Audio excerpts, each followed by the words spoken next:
Well, I've come down to the Unicorn In stretch of the River Severn at Hampton Low today. It's a fantastic autumn day and hopefully we've got all day now to try and catch some barbel. I've enlisted the help this morning of Lewis Baldwin, who there's not much he doesn't know about the barbel fishing on the Severn, so hopefully we're going to do a bit of product testing and along the way catch a few barbel. Lewis has been fishing for a few hours already, so let's go down and see how he's been getting on.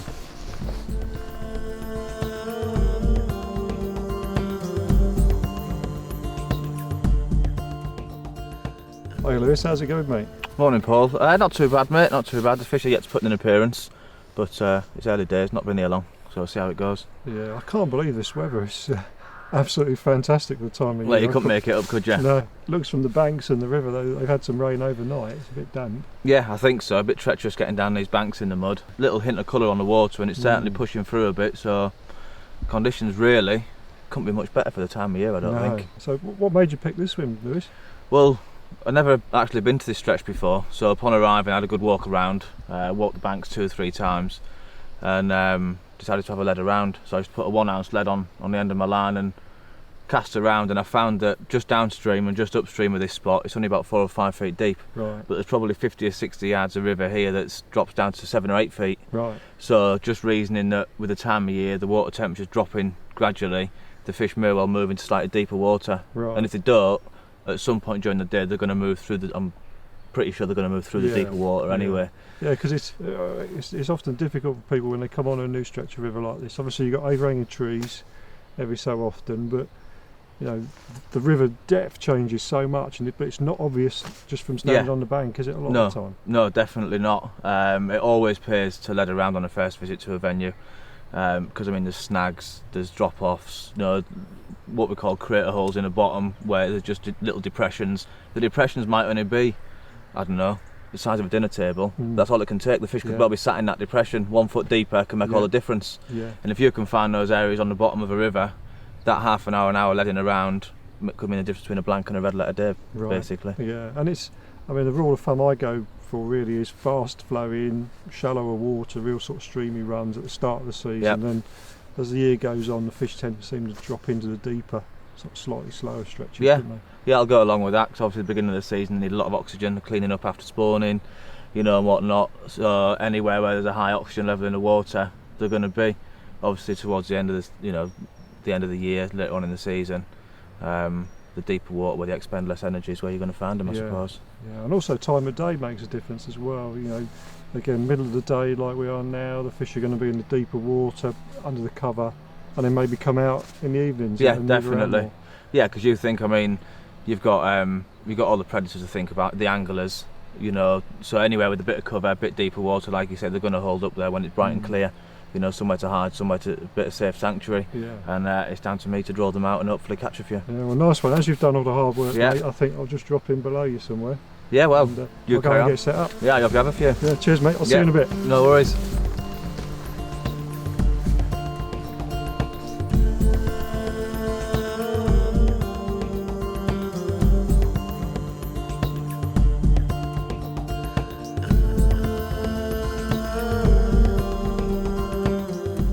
Crikey, that didn't take long, Lewis. No, it never, mate. The rod nodded a couple of times and away it went. Not a massive fish, but typical of the middle Severn. Still fighting. Yeah, still fighting. We'll give her away in the net, shall we? Yeah, just give her a quick way, see where she goes.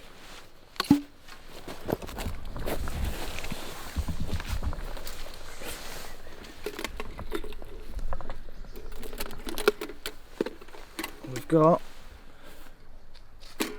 7.10, so we'll take a pound off of the net, so we'll go 6.10 with that. 6.10, nice one. Yeah, oh, that's I think a good so. Start. Yeah, pleased with that. Yeah. With a bit of luck, we'll have a few more between us today. Yeah, that's a good start, isn't it? Yeah, That's a good sign. I think so. They're feeding, so let's get her back and get the rods back out. Too right.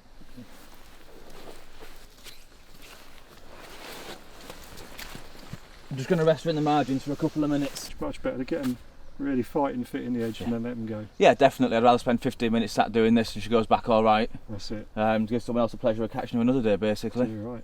Oh, she's well rested now, Paul, so I think I'm going to get her back. Yeah, she looks fine. I think she'll go back all right now. Yeah, just push the net out a bit and drop the head.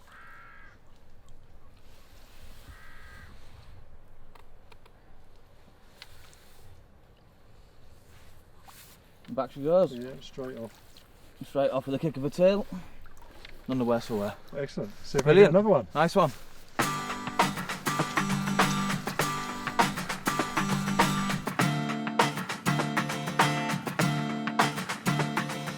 Well, just before you cast that rod back out, Lewis, let's just have a quick look at the rig you're using. Looks like a long hook length you got on there. Yeah, I mean, to be honest with you, it's probably the simplest barbel rig you're ever going to come across in your life. There's no fancy gimmicks, nothing difficult. A size 10 Nash fang uni hook with a small hair on it. A 3 foot, yeah, £10 Nash fluorocarbon hook length. To that, just to a regular swivel, a tail rubber, and then a cage feeder with a 4-ounce lead. Right. Like to use a nice long hook length, especially during the day, just because the fish tend to sit off a little bit. They're backing off the feeder. They've got every chance of picking the bait up. Because a lot of anglers would start off with maybe 18 inches, 2 foot. I mean, that's quite considerably longer. Yeah, I mean, and I'll go longer. If I have to go to 5 or 6 foot, then no problem whatsoever. You know, if I'm regularly catching fish and the bites dry up, often find that if you lengthen it a foot, maybe even 2, you'll pick up bites again. Yeah. You know, dead simple really. Running rig, I've got a float stop just above the feeder, and this I can slide that up and down, and that basically acts as a buffer against any weed. Oh, okay. This time of year, all the weed in the river's dying off. You've got all the leaves from the trees in the water column. Yeah. If you haven't got that, it masks the feeder, which then in turn masks the hook bait, rendering your rig useless, and you might as well not bother. Yeah. So the hook today I'm using, it might surprise a few people when we're on the middle 7, it's normally associated with pellets. I'm using the 10 bill halibut frenzy boilies. Okay. But I like to do something a bit different with my boilies. Instead of just hair rigging them, you know, as they are out the packet, I just like to doctor them a little bit with some scissors. Nothing much, just take a little bit of the outer skin off. Right. It just changes the shape and appearance a little bit, and also I find if you break the skin a little bit, just gives it an added little bit of extra flavour leakage. Yeah, so it's almost looking sort of pellet shape now anyway. Yeah, very much so. It's just a little thing that I like to do, just keeps things different, because also we're using boilers, you've got the added option of splitting them, using them back to back, using 2 on the hair, 1.5. You know, so many different variations with bait application with them. Yeah. And I mean that there, it looks like a pellet anyway. Looks like a pellet, but I guess it will last longer anyway because it won't break down like a pellet. That's it. Yeah, it's warm water. I mean, even now, you know, the water's 11.5 degrees. It's still warm for the time of year we're in, and then pellets will break down in quite a considerably quick amount of time. Whereas that'll still go in an hour, 2 hours. But that's quite chunky gear you're using. Say £10 hook length, size 10 hook. Would you ever consider going much lighter than that? Personally, not. The barbel fight hard. I'm a big believer in once you've hooked them, get them in. I mean, I hear stories of people using £4 or £5 line, taking half an hour or longer to get the fish in. The fish ain't going to be in any fit state once it gets to the bank. So I like to use heavy gear, play them hard but fair, get them in, get them recovered, and put them back. I suppose with those 2.25 pound test curve rods, I mean they're pretty through action, aren't they? Yeah. Those transformers, so you can give them a fair bit of welly. Oh yeah, definitely. You're not going to. Yeah, the good thing with them is they've got a nice soft tip, so you're not losing anything with the bite indication. When you do hook a decent fish, they've got the guts lower down in the rod, you know, to really handle it and give you that extra bit of power when you need it. Yeah. And you know, it's balanced. The main line's £10, so the whole setup all the way through, from the reel to the rod to the main line, the hook end, it's all balanced. And to be honest, I'd be confident of landing any fish in the river on this. Yeah. You know. Yeah. I notice you've got your rod tops well up. Yeah. Is that to sort of keep as much line out of the water as possible? Basically, yeah. Fishing, you know, as far across the river as I am, there's an awful lot of leaves and weed coming down through the water column. If I had the rods low down, you're going to wind up with a lot of line in the water from rod tip to bait. Yeah. In effect, after 5 minutes, you're going to have what looks like a washing line with all the leaves and weed and twigs and branches attached to it. Yeah. You won't keep a bait in the water for longer than 3 or 4 minutes. So the more line out the water and the sharper the angle, you know, there's just less chance of it snagging up on anything, and you leave your baits in for longer, more chance for fish. That's it. And the rod pod arm sort of obviously allows you to adjust that exactly where you want, doesn't it? Like yeah, definitely. Yeah, it really does. I mean, it's really stable, and you know, if the river came up to another foot in the next hour, for example, I could just put them straight up without having to change things, move things, take any bank sticks off, just unclip them, extend the legs. extend the up and off legs. you go. Yeah, and up it goes. Yeah. You know, easy fishing. And what are you using in the feeder? In the feeder, I've got a mix of, I mean, it's quite stodgy, but now I've got some of the 3 and 6 mil halibut frenzy pellets. Yeah. I've got some of the halibut frenzy method mix, Yeah. and some of the monster crab method mix. Right. And I've just wetted it down so it's nice and Yeah, quite sticky. Fill the feeder, and then once that hits the bottom, it'll break down and it'll explode. Yeah, that's going to take a fair while to empty out the feeder as well. But I suppose it's going to give you a bit of a trail of bait That's it, coming yeah. out. I mean, you can pack it lightly and it can break down in 30 seconds or a minute. Right. But I like to pack it quite tight, so you maybe get 5 or 10 minutes of leakage from your Yeah. feeder, Yeah. going past the hook bait constantly. You've got a good chance of a fish coming along and Yeah. picking up the hook bait before it gets to what's coming out the feeder then. Excellent. Yeah. the Well, I way I reckon you look better at get it out, and then maybe we'll take a closer look at how you make up your ground bait mix. Yeah, okay, brilliant, yeah, sound.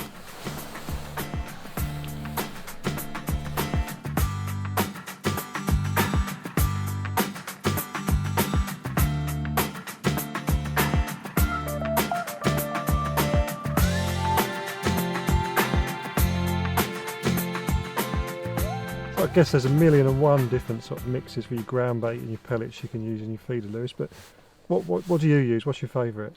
My favourite's based on 2 different sizes of pellets. We've got the 3 mil feed pellets Yeah. and halibut frenzy, and exactly the same, but double the size in 6 mil. Right. I prefer 2 sizes simply for the breakdown rates. Yeah. And also it just gives a good spread of bait in the swim. The 3s will travel further than the 6s, giving Right. a good scent trail. And again, you know, the breakdown rates, these will break down a lot quicker than these ones will. So you've always got bait in the swim, Right. and it's always been topped up with a feeder. So at Yeah. any one time, there's one size of pellet in there. Right. And also with Barbel, if you've got far too many particle-sized baits in your swim, say for example these 3 mil ones, maybe some casters, some hemp, Yeah. they can get really, really preoccupied Right. on the small stuff. Yeah. To the point where they almost disregard anything else because they're that Okay. focused on Yeah. feeding on small items. You know, they're almost like a hoover over a carpet kind of So thing. your sort of bigger hooked bait is going to be ignored. Yeah, basically. Yeah. So if you mix it up a little bit with different sizes, you know, almost, probably not quite, but gives them something to think about. And Yeah. they're not, you know, they're not so wary about Yeah. picking up bigger Are you items. using them straight from the bag, or? I'm not, no, what I'm doing is into a bucket, giving them a good mix, and then just lightly covering them with water, just to the same level as what the pellets are. Right. And then 3 minutes, drain the water off, and then leave them to stand for another few minutes. And then once they've stood for a few more minutes, what I tend to do is mix up some of the halibut frenzy method mix with it. Yeah. That just absorbs any of the extra water that's left on them and just gives them a bit of extra stodge, Right. so it holds in the feeder a bit better. And again, another scent trail down Yeah. river. You know, Yeah. you've got all the tiny particles off the ground bait. Yeah, I guess that makes it quite a stodgy sort of sticky Yeah, mix. it Well, does. you can adjust it however you want then, can't Yeah, you? you know, if it's too wet, put more of this in. If Yeah. it's too dry, you can add a little bit more water. And if it is a bit too dry, another thing that I like to put in is, again, the matching fish frenzy inducer. That Right. just gives it a real good boost. Yeah, and again in the halibut flavour. How much of that would you add? Roughly? If I was doing, for example, the full bag of each pellet, Yeah. let's say a third of the bag of this, I'd use Yeah. half of that. Right. Yeah, because that's quite a lot of bait. That's probably about 3 kilos of bait, isn't it? Yeah, so copious amounts of this. It's not Yeah. going to do you any harm because it's not like a concentrated boilie dip or boilie additive, if you like. Yeah. You can't really overdo the flavour with it. No, you, you can know. you put quite a bit in, and Yeah. you're not going to blow it by going over too much. Yeah, on that's too it. high levels. It is an attractant. It's not a concentrated flavour. Yeah. So And are you just introducing then that mix through the feeder, or what are you doing with it? today, just with the feeder, because I'm fishing probably, I don't know, say 3/4 of the way across the river. It's a bit Yeah. far to throw by hand. I tend to find if you've catapulted balls of ground bait that far, they tend to break up mid-air sometimes, Right. especially when you've got different sizes of stuff Yeah. going on in there. And I guess they can roll. And this, we've got quite a strong flow out here as well. That any sort of balls of ground that you put out are likely to roll downstream, and you just don't know where they're going to Yeah, end up. because do of you? course at distance you've got to compact it tight. It's not going to break up on the bottom straight away. So you're right, it is going to roll along, Yeah. and it might land over there, but by the time it's finished rolling, it could be 30 yards downstream Yeah. and far out the range of where I'm fishing. That's it. Um, Whereas whereas with the feeder, you're casting it on that same spot all the time. yeah, aren't that's it. You're guaranteed to hit. You know, try and hit maybe something the size of the unhooking mat, for example. If I can hit something that big with the feeder every time, I know for a fact that bait's going to be in you? a decent size. Probably once it's spread out, your average family dinner table size, Yeah. but big enough for the fish to Yeah, feed on sort and of find your hook create bait. a trail downstream, isn't it? Yeah. And do you sort of have a few quick casts to begin with, or just keep steady casting to build it up? What I like to do is when I arrive at a venue and I've picked a swim, I'll put a feeder on with no hook length, and I might put anywhere between 10 and 20 feederfuls of the ground bait mix out before I've done anything else, before I've got the gear out the car, before I've got the chair out, anything. And then that just gives me an hour to get the bait working while I set up, get comfy, have a cup of tea or whatever, you know, get the bait working. Fish to find it. And then what I'll do is, I'll cast my first cast, 20 minutes, not had a bite, I'll recast. And I'll recast every 20 minutes until I start getting fish. Then if the fish are regularly coming, I'll cast the bites. So I'm not overfeeding them, but I'm still getting the interest. If the bites start dropping off, I'll introduce a bit more feed to get the fish back in the swim and feeding again. You tend to find, if you know, you look at things on YouTube, for example, maybe underwater footage that people have done, it's always a small fish in there first. It's never the barbel, unless you actually hit on a shoulder barbel and they're already resident, you can guarantee that it's always a smaller fish first in the swim, followed by maybe a few chub, and then you'll get the odd barbel, and then more and more and more, till they become established in the swim and they're confidently feeding.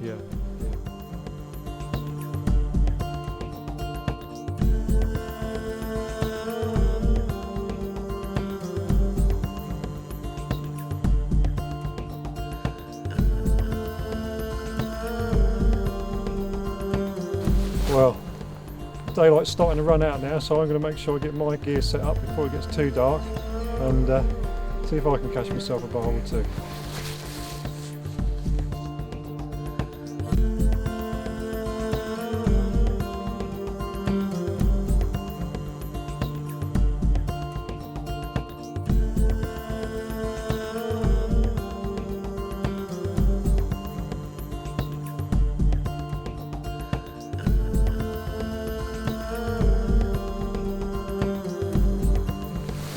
Well, that's me all settled in for the evening now. The light's already starting to go. I'm just going to fish this near side run, probably give it till a few hours after dark. Hopefully the barbel will move up. There's a big snag tree down, about 30 yards downstream, and I'm hoping that the pellets and the boilies I'm putting in are going to draw the fish up. So let's see how we get on.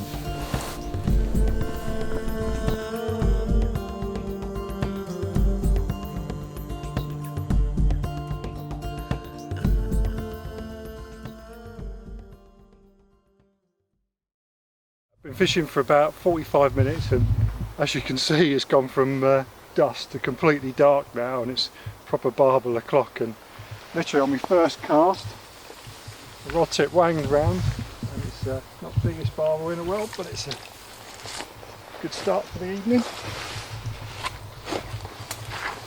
Absolutely pristine River Severn barbel with about 4 pounds C, fighting fit. Absolutely fighting fit. Up a great scrap, as they always do. Proper battle, even on strong gear. So, but it definitely wants to go back. So I'll just hold her in the edge and let her go straight back. There we go. This one straight off. That's a good start. Let's see if we can catch a bigger one.